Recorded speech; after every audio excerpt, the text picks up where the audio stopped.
പണം അയക്കുമ്പോൾ അബദ്ധത്തിൽ ആള് മാറിപ്പോയാൽ നമ്മൾ അത് തിരിച്ചെടുക്കാൻ ശ്രമിക്കാറുണ്ട്. അങ്ങനെ ഒരു ശ്രമത്തിൽ അക്കൗണ്ടിലെ മുഴുവൻ പണവും നഷ്ടമായത് ബംഗളൂരു സിംഗസാന്ദ്ര സ്വദേശിയായ ഒരു അധ്യാപികയ്ക്കാണ്.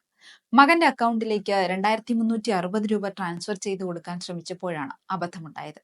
മകന് യോഗ ക്ലാസ്സിൽ ചേരാൻ അഡ്വാൻസ് തുകയായുള്ള 2360 രൂപ അയച്ചു കൊടുത്തെങ്കിലും പണം കിട്ടിയില്ലെന്ന് പിന്നീട് മകൻ വിളിച്ചു പറഞ്ഞതിനെ തുടർന്ന് നടത്തിയ പരിശോധനയിലാണ് അബദ്ധം മനസ്സിലായത്.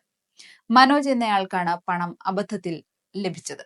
നേരത്തെ ഒരു ഓൺലൈൻ ടാക്സി ആപ്പ് വഴി യാത്ര ചെയ്ത ശേഷം ഡ്രൈവർക്ക് ഓൺലൈനായി പണം നൽകിയിരുന്നു. ഇതേ അക്കൗണ്ടിലേക്ക് മകന് നൽകേണ്ടിയിരുന്ന പണവും അബദ്ധത്തിൽ അയച്ചു കൊടുത്തു. പിശക് മനസ്സിലായ ഉടൻ തന്നെ പേയ്മെന്റ് ആപ്പിന്റെ കസ്റ്റമർ കെയറുമായി ബന്ധപ്പെട്ടു. പിന്നാലെ പ്രശ്നം പരിഹരിക്കാമെന്നും ഇതിനുള്ള ഡിപ്പാർട്ട്മെന്റിൽ നിന്ന് കോൾ വരുമെന്നും മറുപടി ലഭിച്ചു. കുറച്ചു സമയങ്ങൾക്ക് ശേഷം മറ്റൊരു നമ്പറിൽ നിന്ന് കോൾ വരികയും വാട്സാപ്പ് വഴി നടപടിക്രമങ്ങൾ നടക്കുന്നുവെന്നും പറഞ്ഞ് ഒരു ലിങ്കും ലഭിച്ചു.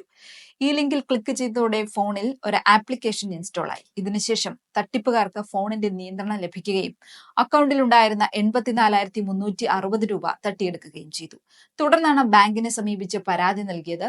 ഉടൻ പോലീസിനെയും സമീപിച്ചു. എന്തായാലും പോലീസ് അന്വേഷണം തുടങ്ങിയിട്ടുണ്ട്. എന്തായാലും നമുക്കും കരുതിയിരിക്കാം ഇത്തരം തട്ടിപ്പുകളിൽ നിന്ന്.